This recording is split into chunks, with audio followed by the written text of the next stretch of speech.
Hepinize merhabalar arkadaşlar. Bugün sizlerle arkadaşım Derin'le Merhaba. slime'ın hani böyle ASMR falan yaparlar ya, üstüne böyle çıtır çıtır diye bir katman kırarlar. Şimdi slime'la sizlerle beraber bunu deneyeceğiz.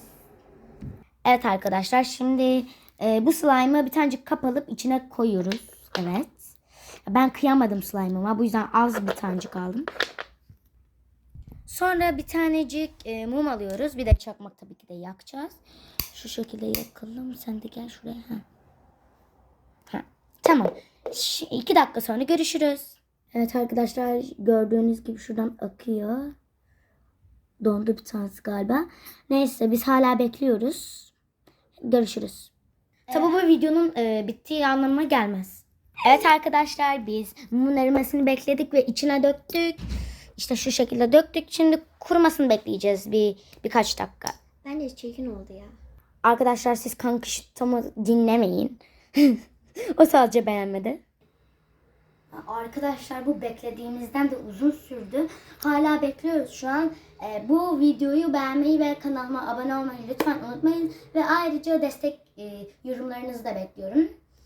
Hala bekliyoruz ama sonucu kesinlikle size göstereceğiz, yani merak etmeyin.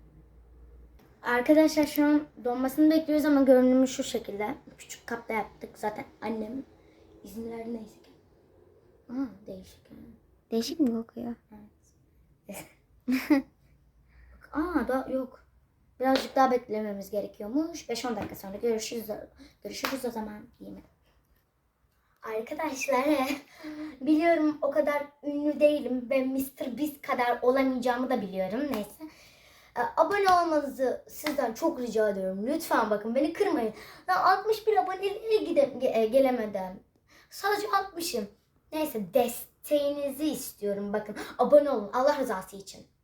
La. Arkadaşlar, oldu ve şimdi bunun ASMR'sını yapacağım. Videoyu durduracağız ilk önce tabii.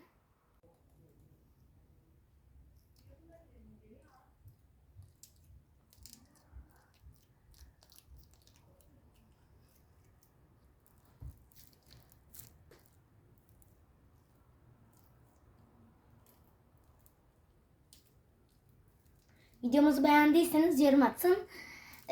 Görüşürüz.